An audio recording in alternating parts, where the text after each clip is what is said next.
I'm going to begin by explaining why we created Bitcoin SV. As you know, there are a number of implementations of the Bitcoin Cash protocol, Bitcoin ABC, Bitcoin Unlimited, Bitcoin XT, and a number of others. Many miners and mining pools run Bitcoin ABC and some run Bitcoin Unlimited. We believe that there needed to be another competing implementation. And I want to be clear, this is simply a different competing implementation for Bitcoin Cash.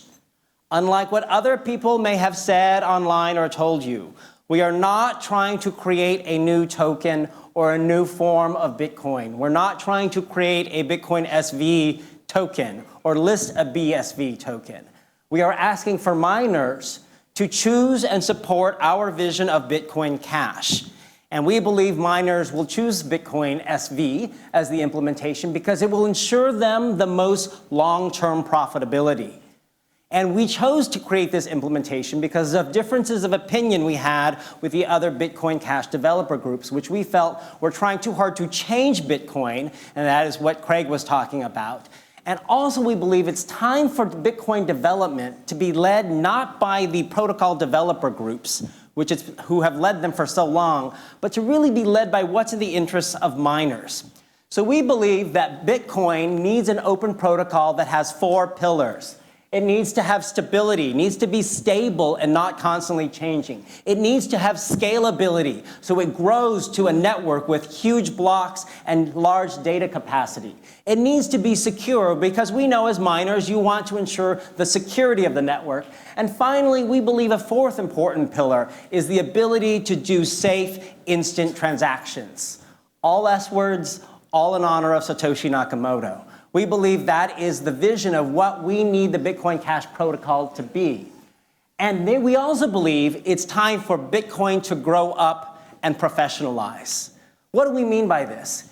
It's time for this worldwide global network not to be just run by loose groups of developers, but to have professional resources put in, to have security audits, as you'll hear about, to spend the money and time and resources to make a professional, not just software implementation, but a professional network that the biggest enterprises of the world will build on top of. Because if that happens, if the day when the Alibabas and the Walmarts are using Bitcoin as a payment currency and building their applications on its blockchain, the transaction volume will accelerate and the price and value of Bitcoin Cash will skyrocket. And that benefits everyone in this room, especially the miners. We believe that the Bitcoin protocol needs these 4 things. So I'm going to begin talking about the first.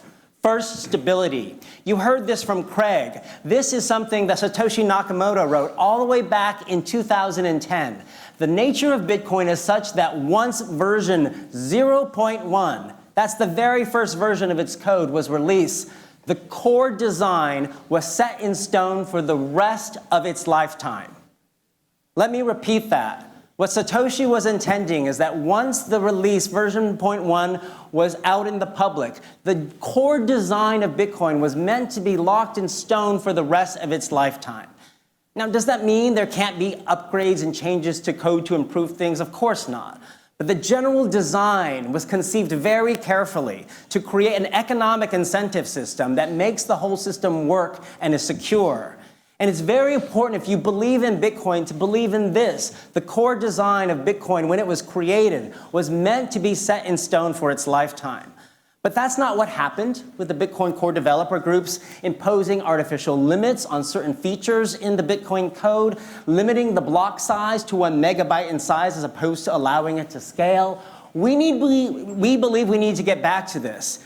Because for big businesses of the world to feel comfortable building their projects, their applications, their technology on Bitcoin Cash, they need a foundation that is solid rock, that does not move, instead of building on what is sinking or moving sand.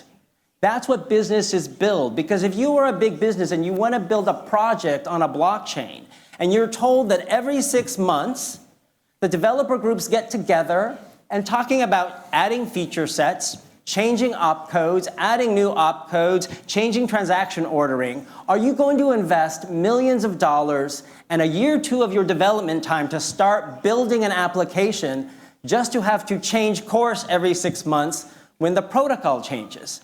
And the answer is no, and we need a rock-solid foundation, and we believe Bitcoin will achieve its global potential. Think of the internet.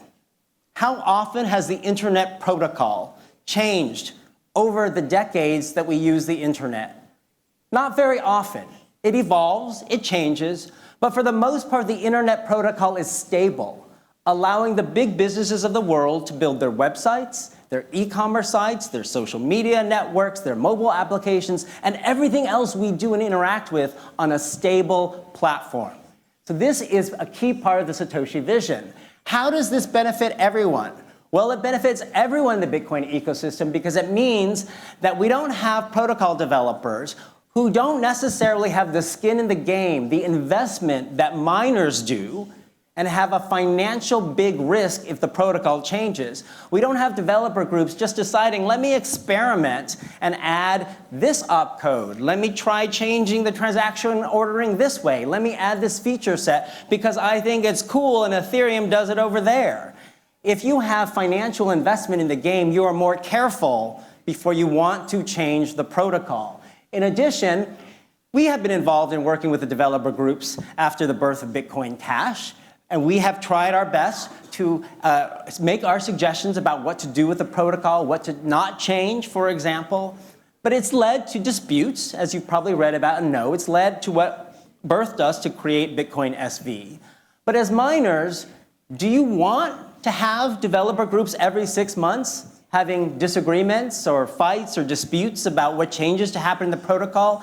As miners or mining pool operators, do you really want to have to decide every 6 months? Do I accept this feature set from one group, or do I accept this other feature set from another group? You don't want to do that. It's complicated. It's hard. So instead, if we create a stable protocol that does not change very often, people can just build things on top of it without changing the base layer. That also creates more certainty for all the users of the network, not just the miners, application developers, so people can create great products on Bitcoin Cash, big businesses and merchants who have to integrate payments, right, with Bitcoin Cash one day if you want to accept it for payments, as well as all of the other people in this ecosystem can just focus on growth, and it benefits everyone. And finally, all that means greater usage of Bitcoin Cash, and that means more money for everyone using it, especially miners. So stability is very important.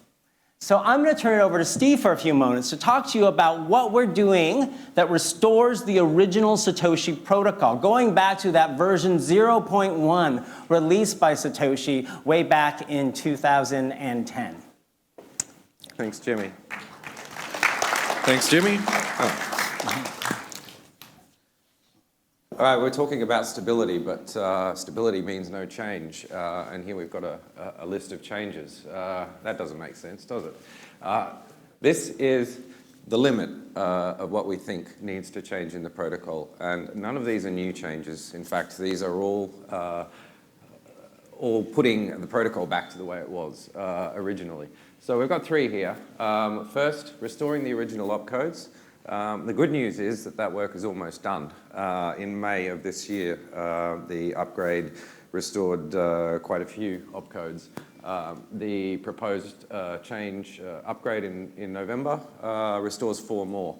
And with the exception of 2 opcodes, which actually their function can be replicated using existing ones, that's it.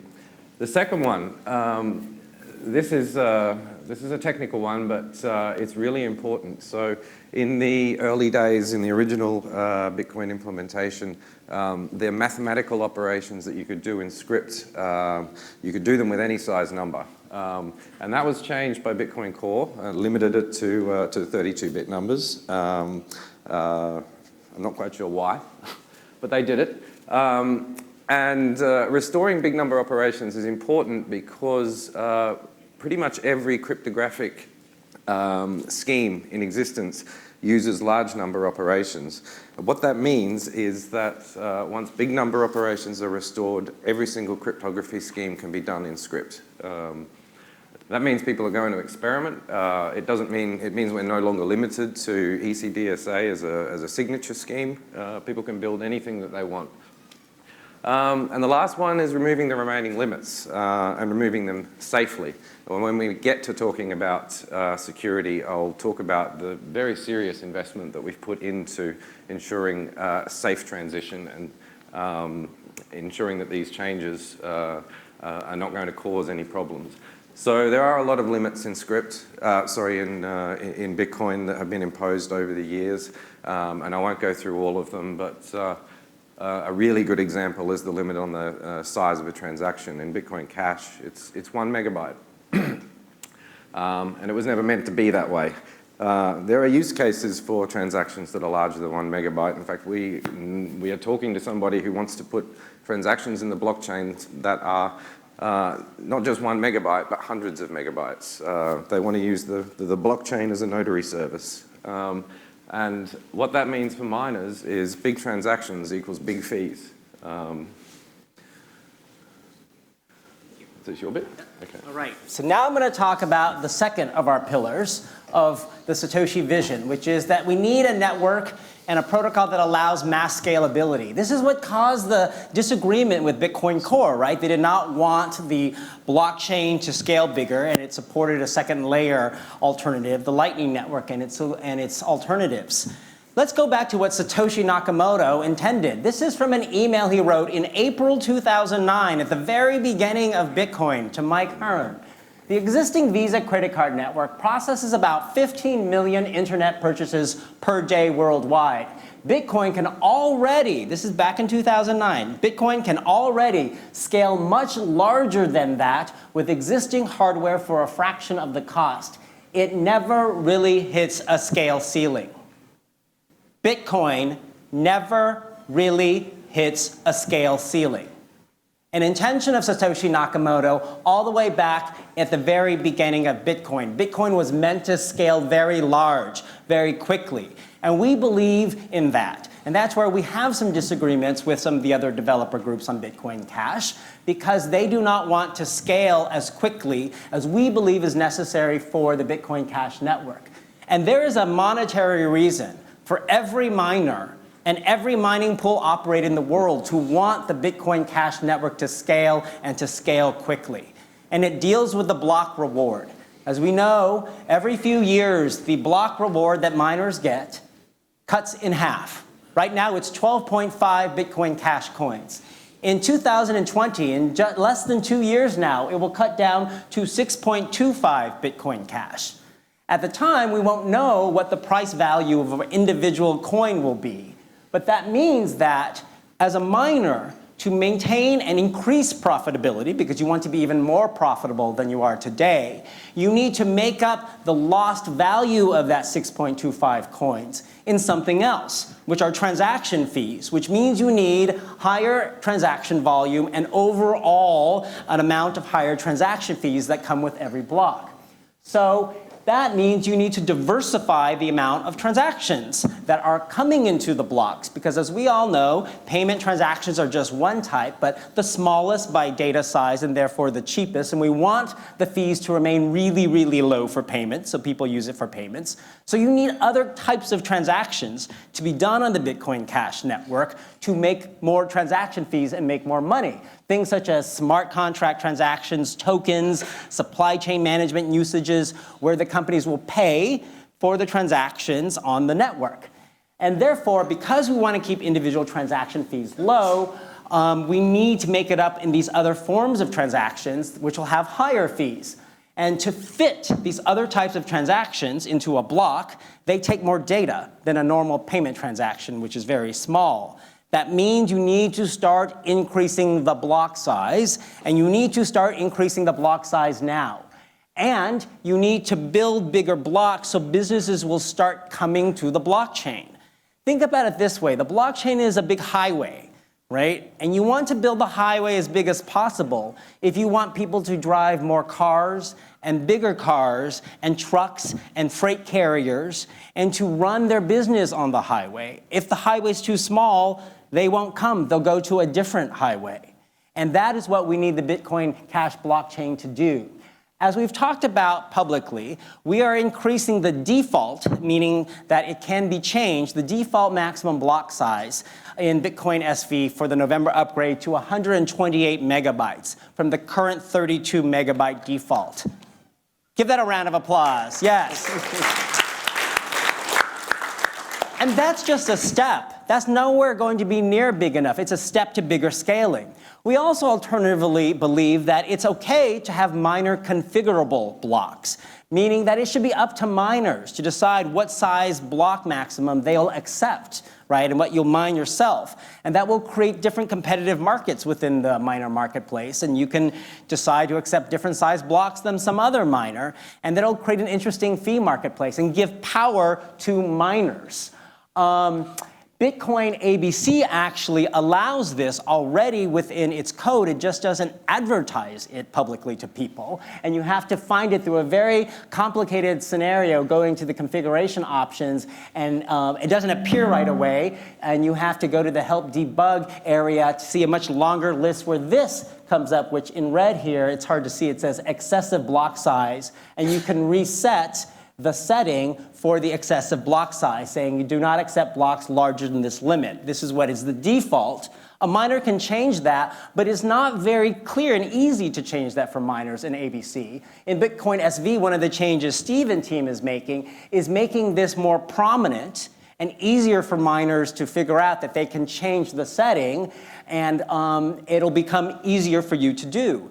Notably, Bitcoin Unlimited takes a similar approach as well. So our suggestion of making this miner configurable is not radical, it's not new, it's been there all along. Miners probably just didn't realize that they could be changing the default setting for maximum block size. And that is important to give miners more power. So we at nChain did some business modeling with our business analysts in order to approximate how much miners need to make up in transaction fees in order to make up for the lost value of 6.25 Bitcoin Cash, which will come with the next block reward halving. So let me walk you through this because it's very important for you to understand why it's important to scale now. So we did modeling based on 3 different Bitcoin Cash price points in 2 years. This is in 2 years, the year 2020, at 1,000, 5,000, and 10,000 US dollars.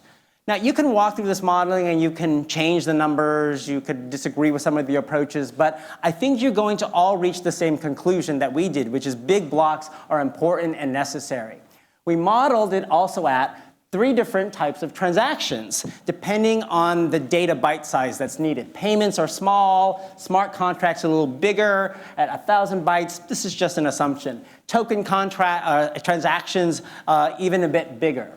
We also modeled it at 3 different price levels for transaction fees because we know that there is a competitive fee market and people will pay different fees depending, for example, on the speed at which they want their transaction to be processed. So we did some modeling at a low, medium, and high fee, as you can see here. I'll put it up in Chinese characters for those of you who want to read it quickly. And again, it's a modeling of the value of 6.25 BCH that will be needed in the block size based on variables of Bitcoin Cash price in 2 years for different transaction types of different data size, as well as a low, medium, and high range of transaction fees. Then we said, all right, okay, what is the transaction fee that a miner would actually earn when they are operating in this new world in 2020? And so these are all displayed in US dollar terms, meaning in cents. So at a low, medium, and high fee, there's the price per byte. And then we calculated the price for each of the different transaction types, right? A normal payment transaction, a smart contract transaction, and a token transaction. Those amounts are actually probably higher than that would be ideal. We actually want transaction fees to be lower, but they'll show you still that we still need a large block size even at a high transaction fee amount. So assuming miners made those amounts of money on a transaction, then we asked, well, how many transactions would you need to fit into a block in order to make the amount of money that is represented by 6.25 BCH that'll be lost at the block reward? And it differs depending on whether it's a high, medium, or low fee, right? Because higher fees, you need fewer transactions to be put in the block. And it also differs depending on what types of transactions you have in a block. Under example number 1 at the very top, if you fill the entire block with just payment transactions, the smallest, at a low fee, then you need a lot of individual transactions to fill the block. 1.6 million to fill a block worth the amount of 6.25 BCH at $5,000. That was just our mid-range assumption. But if you did a mix of transaction types, where you had 40% payments, 30% smart contracts, 30% token transactions, you need a smaller amount of transactions because some of them are bigger in data, but you still need a lot. You need, if it's a low fee, you need 800,000 total transactions in a block.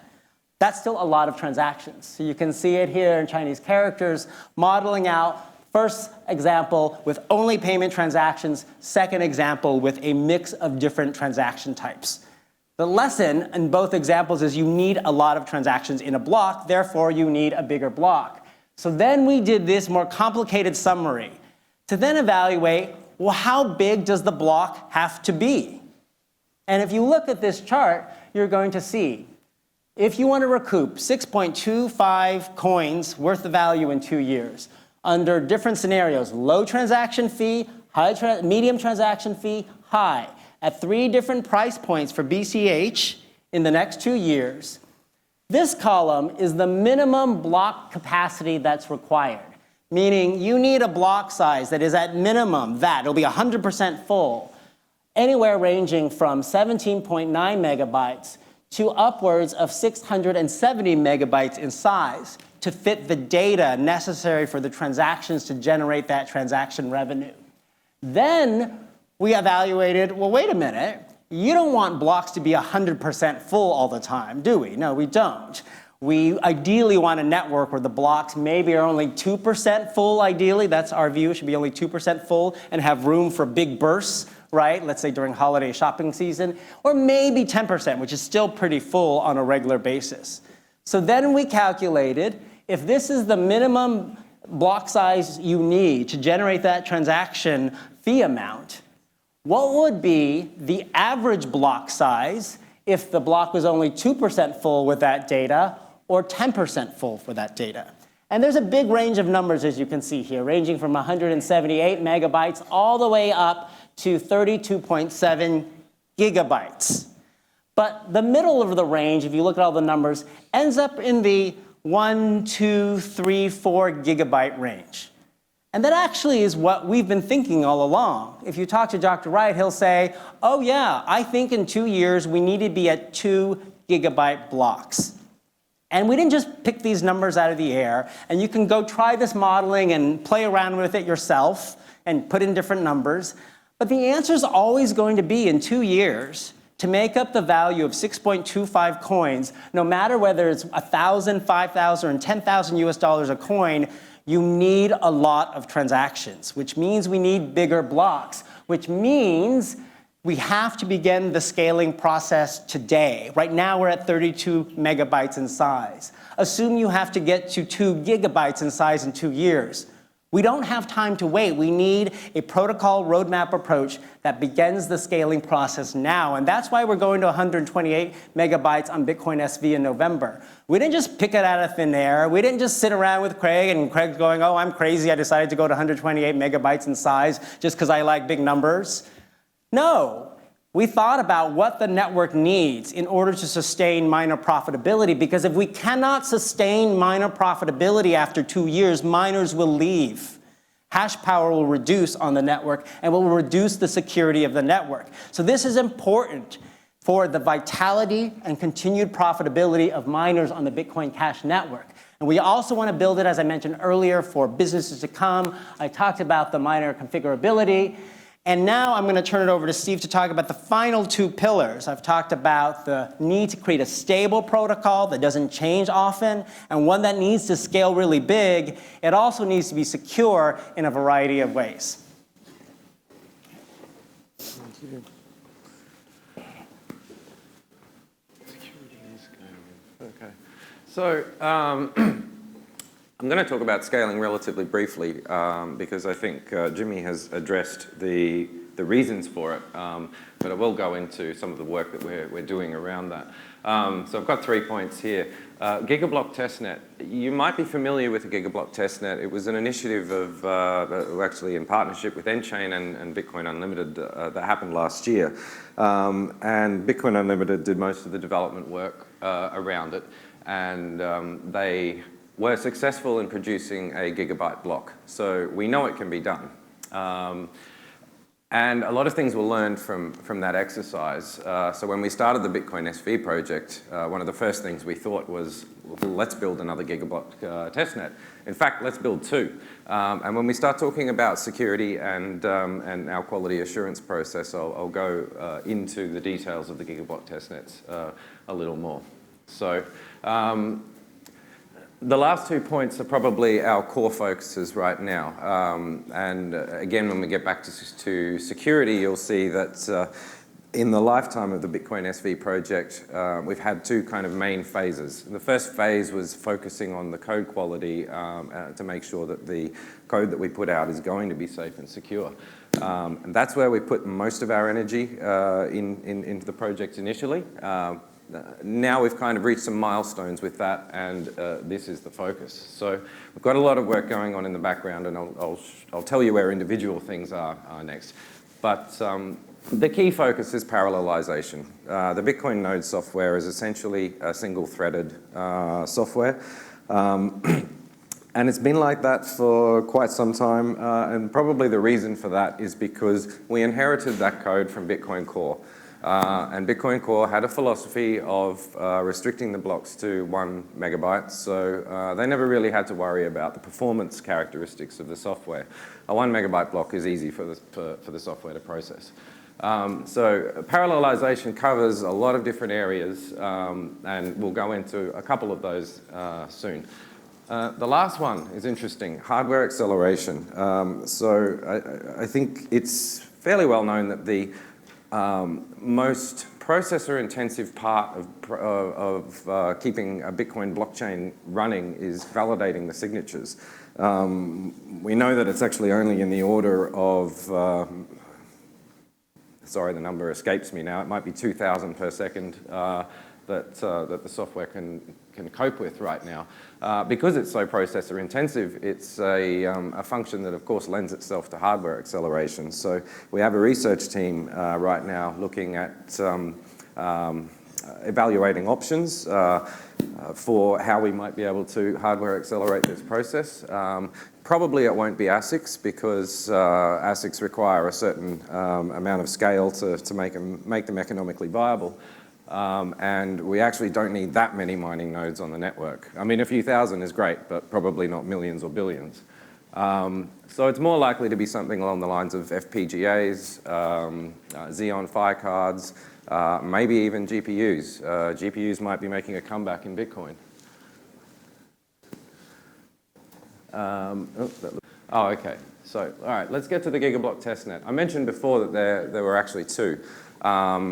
In fact, there's one and one that's currently being built. So we want to have a public testnet and a private testnet. The reason for a private one is that it allows us to perform control tests. So we can, when we make improvements to the performance characteristics of Bitcoin SV, we can run a set of well-known performance tests that are repeatable every single time we do this. And without external influences, we have a reliable way of knowing what the performance impact of any code changes we've made is. The public testnet is more for the benefit of the rest of the ecosystem. So the public testnet will be running on a continuous cycle of performance tests where we'll burst billions of transactions. And people like exchanges or people who provide support services like block explorers, for example, they can all plug into this testnet and see how their own software is performing.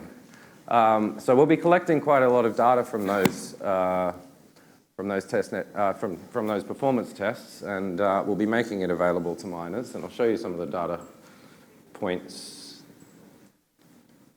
that we're going to collect. I won't go through them all in detail. If anyone wants to talk to me afterwards about any of these, I can give you more detail. But I'll pick out a couple. Transaction propagation rate. Block propagation time. That's one that I think is probably close to the heart of many miners, because since we started the Bitcoin SV project, I have been talking with miners, particularly miners in China, and one of the big concerns that I hear from them is the speed of block propagation. Not necessarily in between nodes in China, but across the Great Firewall. I've talked to people that have had trouble getting connections faster than, say, 200 kilobits per second, which really isn't enough to be pushing big blocks across the firewall in a timely manner. Now, we've been doing a lot of work in response to that. We've set up a few servers in China, and we've got companion servers outside, and we're doing throughput tests. We've come up with two solutions for that, which we're working on in parallel. One is that we've got fast links. We've been able to, between our own servers, we've been able to establish sustained connection rates in the range of 50 to 90 megabits per second. Now that pushes the block propagation problem way down the road. So that's just with one link. The second thing that we're doing is establishing multiple links and building a multiplex tool that can sit on either side of the firewall. It'll sit there and listen to the Bitcoin networks, and it will suck up, like a vacuum, suck up all of the transactions and all of the blocks and split it up and feed it through these fast pipes, and then it pops out on the other side. So it's almost like a bridge, if you will. The Bitcoin network is one network, but because you've got this sort of wall in between it that's a little bit slow, it can sometimes operate like two. So putting a few of these fast pipes in between to bridge them gets us around that problem. Okay, security. I mentioned before that our primary focus in the early part of Bitcoin SV project's life was security. And when I say security, I'm not just talking about security of the network, or of the Bitcoin network in the traditional sense. I'm talking about security of the code. It's very important when you're making changes, especially consensus changes, that you don't let bugs creep in. So what can we do about it? How can we make sure that this doesn't happen? Well, we've got three key aspects, I suppose, to our security approach. The first, which probably should be last on the list, is that we've introduced a world-class bug bounty program. We've got a very well-defined QA process for our code changes. It's more rigorous than anything I've ever seen in the blockchain industry. And Bitcoin SV will be the first ever fully security audited Bitcoin node implementation. I'll talk more about that in a moment. So, the bug bounty program. We have a responsible disclosure policy on our website. We've seen responsible disclosures recently in Bitcoin Cash's history. In May, there was a zero-day exploit discovered in Bitcoin ABC. And just a couple of months ago, there was another one which affected Bitcoin Core and Bitcoin ABC. So in response to that, we decided to set up a bug bounty program. The maximum reward for a critical bug is $100,000 US. Who else in the world, who else in blockchain has got a $100,000 US bounty? I can tell you nobody. If you look at HackerOne and the websites that focus on security research and bug bounty programs, there are a few blockchains that actually do have bounties, but they're nowhere near this sort of level. So who does have $100,000 bounties? Well, Google and Microsoft. That's what we were aiming for when we set up a bug bounty program. We said Bitcoin software is probably one of the most important pieces of software in the world because it runs a potentially global financial system. So we need the best security researchers in the world trying to find bugs in our software. If we're going to get the best, then we have to incentivize them with a payment that rivals the biggest in the world. All right, so our quality assurance process. Our quality assurance process is rigorous, and I'll show you some of the documentation that we have for it. In fact, our QA team is almost as big as our development team. One of the first hires that we made in Bitcoin SV was for a QA manager and a test manager. The way we have the project structured internally, we kind of have the hierarchy has a development branch and a QA branch. And the QA and the development branch, the lead developer and the lead QA person both have to agree before any change actually makes it into production. If it doesn't, if they don't agree, it doesn't happen. So, all right, this is a diagram of, I guess, the workflow of a change in Bitcoin, and I'm going to flick back and forth between the Chinese and the English version of this. Or am I? Okay. So, okay, it begins on the left-hand side is basically where we sort of come up with the idea for a change that needs to happen, and these can come from all sorts of different sources. For example, the scaling changes, a lot of those changes that we want to do are informed by the results of the Gigablock testnet experiment that happened last year, as well as our own performance tests that are happening now. So the middle section is the code, the actual code development process. So you can see that we have a test cycle and multiple code reviews that then feed back into more tests and more reviews, etc. It's done as a circle like this because it's an iterative process. Once a change has been made, then it goes through code review, it goes through testing, etc. If there are any problems highlighted, then the whole thing begins again from that cycle. Cool. Okay, and this column here is the final set of test processes that it has to go through. So there's a prescribed list of regression tests that everything goes through. System tests are probably more so what you would, they're the kind of tests that you actually do on a live network. So they happen on test nets, and we've been doing a lot of those recently, in fact.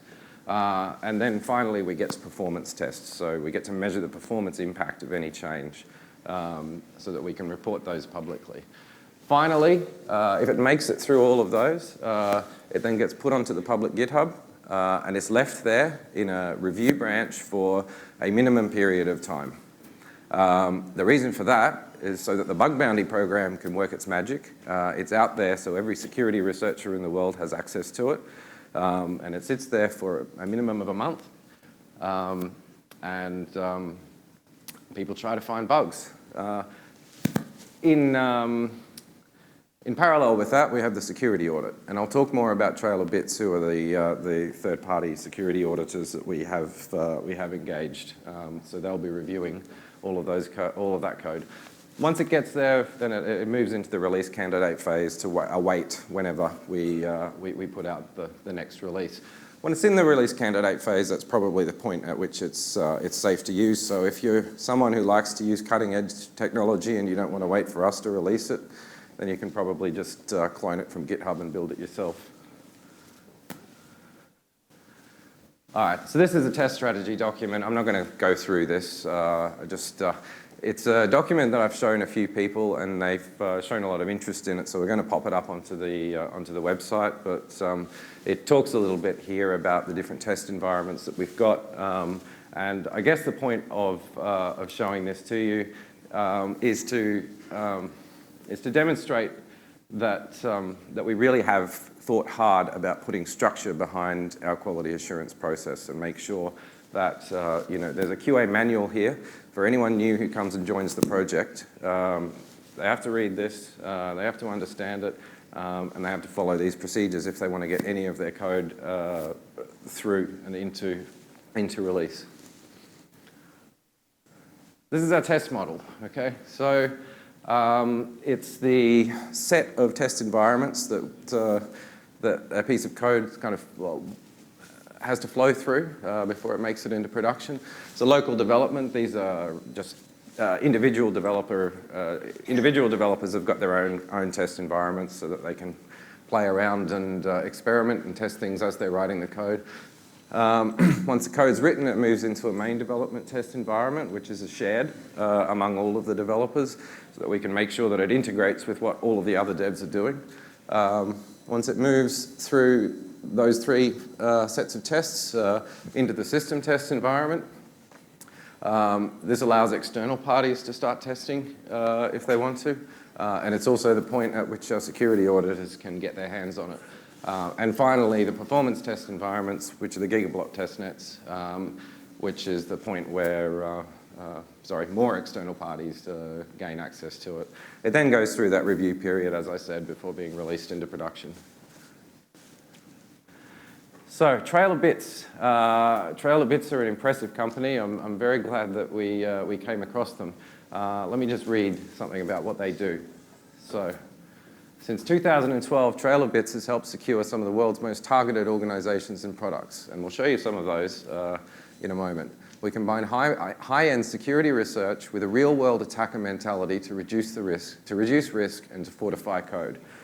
So, let me explain what Trailer Bits are. Basically, they're a bunch of hackers. They're a bunch of very, very good hackers. They're very professional hackers, and they don't like doing bad things anymore.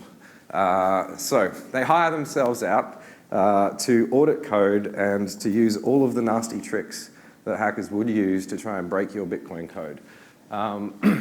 They've conducted reviews for, they've got quite a lot of blockchain history and experience, but other industries that they commonly work in are defense, aerospace, the real mission critical kind of industries. So some of these names might be familiar to you. They're blockchain projects. RSK is Bitcoin specific. It was a smart contract platform that was built for Bitcoin Core. I don't think it ever got used because it got hamstrung by some changes that Bitcoin Core made. You can download some of the security assessments that they've done for these projects on their website, and you can see the kind of work that they do. Oh, jumping ahead too fast. So, Trailer Bits are currently in the process of doing a full security audit of our code. I believe this is the first time in Bitcoin's history that a full security audit of any node software has ever been done. It's possibly the first time in blockchain history. It's not a cheap process. We're spending an awful lot of money. It's well into the six figures and approaching seven. But what we hope to get out of that process is, aside from them identifying any bugs or vulnerabilities that they might find during the process, they will be assisting us to tool our test environments, add tooling to our test environments with really advanced, sophisticated bug finding techniques like fuzzing and various others.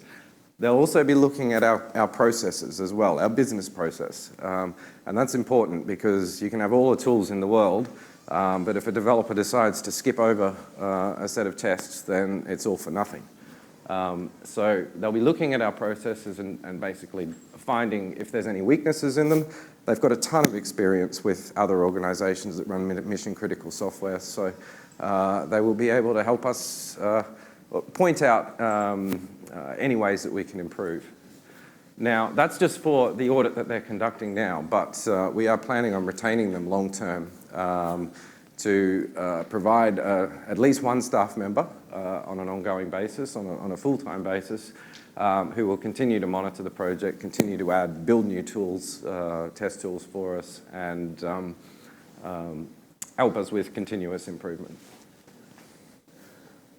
So, that's security. The last pillar is safe instant transactions. This is more commonly known as zero-conf.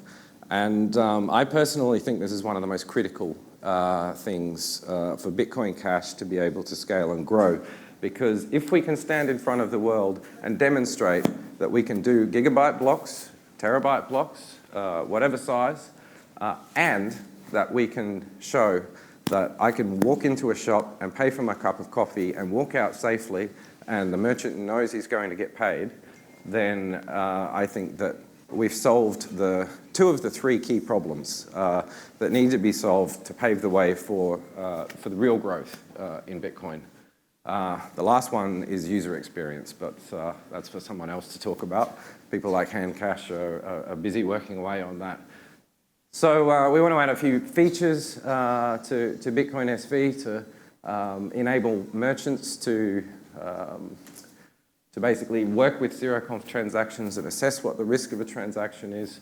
There's only three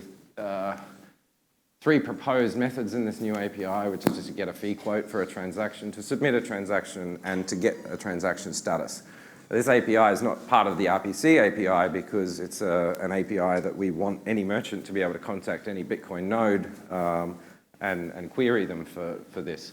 So the general idea behind this is that a merchant receives a transaction from a customer and they broadcast it and then they wait 2 seconds, whatever amount of time. Then they go and query a bunch of miners and say, what's the status of this transaction? Have you got it in your mempool? Are you going to mine it? I can give more technical detail on that to anybody who's interested if you ask later. Some calls can be a paid service with micropayment channels integrated with merchant wallets. So as Bitcoin grows, there are certain services that users will need. And there's not currently an incentive built in for people to provide those services. Now, there is one incentive built in to Bitcoin for a particular service, which is probably close to all your hearts, which is mining. Transaction fees and block rewards are what incentivize the miners to provide that service and to invest in it. SPV services and provision of these API calls are something that miners might actually want to consider as a potential new revenue stream as Bitcoin grows.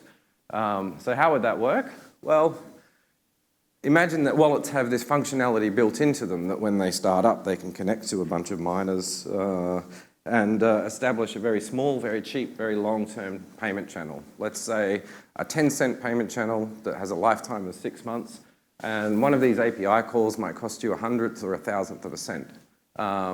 Multiply that by enough users, 5 billion of them, and you've potentially got a new revenue stream. So that's it. So let me sum up. Thank you, Steve. So give Steve a round of applause. So that has been the 4 pillars of Bitcoin SV, and I want to just end by just emphasizing for you why we've created Bitcoin SV and why we believe there are advantages for the miners of the world as well as the other users. It's a protocol that we want to be stable. We want to lock this protocol, and by that we don't mean there can't be ever any changes for the next 100 years, but we don't want an environment where developers are constantly experimenting with the Bitcoin protocol as their playground. I don't think you as miners do either. We want no unnecessary changes in the future. We want scaling to be done quickly and safely. We want security through the things Steve has talked about, as well as zero-conf security. And we believe ultimately that this is what is needed for Bitcoin to grow up as both an ecosystem and an industry, professionalizing it with the steps that we have laid out, building a platform for big businesses to operate on, leading to rapid Bitcoin adoption, premium services such as the things Steve has mentioned, such as advanced functions like tokens and smart contracts, which mean higher transaction fees for miners, and ultimately empowering miners to have a choice and a voice in the roadmap with things like miner configurable settings, deciding what kinds of transactions you want to take or not take, deciding how you want to operate in this entire world. And that means creating a protocol that is stable, solid rock, not constantly moving sand, for you to comfortably rely on as miners, for the businesses and application developers of the world to reliably build their applications and products on. And if you accept that vision, then I think you do believe in Bitcoin, and I think you do believe in the Satoshi vision, and I think that's why you're going to believe in Bitcoin SV, SV pool, and all the other pools of the world that are going to be joining us on this path to Satoshi's vision. Thank you very much. We're going to take a quick break now.